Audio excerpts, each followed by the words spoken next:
വലപ്പാട് പുത്തമ്പള്ളി മഹല്ല കമ്മിറ്റിയുടെ ആഭിമുഖ്യത്തിൽ മഹല്ല നിവാസികൾക്കായി റമദാൻ കിറ്റുകൾ വിതരണം ചെയ്തു. വി.കെ. സുലൈമാൻ ഹാജി വിതരണോദ്ഘാടനം നിർവഹിച്ചു.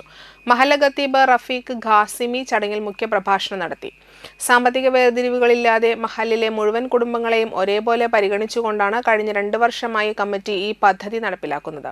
ഓരോ അംഗത്തിന്റെയും വീട്ടുമുറ്റത്ത് കിറ്റുകൾ നേരിട്ടെത്തിക്കുന്ന രീതിയാണ് മഹല്ല കമ്മിറ്റി പിന്തുടരുന്നത്. ഇതിനു പുറമെ ഗൾഫാർ മുഹമ്മദ് അലി നൽകിയ 50 പ്രത്യേക കിറ്റുകൾ മഹല്ലിലെ നിരാലംബരായ വിധവകൾക്കും നിർധനർക്കുമായി മുൻവർഷങ്ങളിലെ പോലെ വിതരണം ചെയ്തു. മഹല്ല ഭാരവാഹികളും മഹല്ല അംഗങ്ങളും ചടങ്ങിൽ പങ്കെടുത്തു.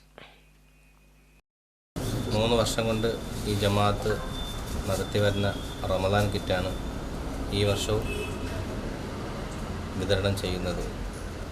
ചിലരുടെ സഹായത്താൽ മഹല്ല കമ്മിറ്റി അത് രൂപീകരിക്കുകയും എല്ലാ വീടുകളിലും മഹല്ല കമ്മിറ്റി എത്തിക്കുകയും ചെയ്യുകയാണ്. അതിൽ പാവപ്പെട്ടവനെന്നോ പണക്കാരനെന്നോ വ്യത്യാസമില്ലാതെ എല്ലാ വീടുകളിലും മഹല്ല് കമ്മിറ്റി കൊണ്ടെത്തിക്കുന്നതാണ്.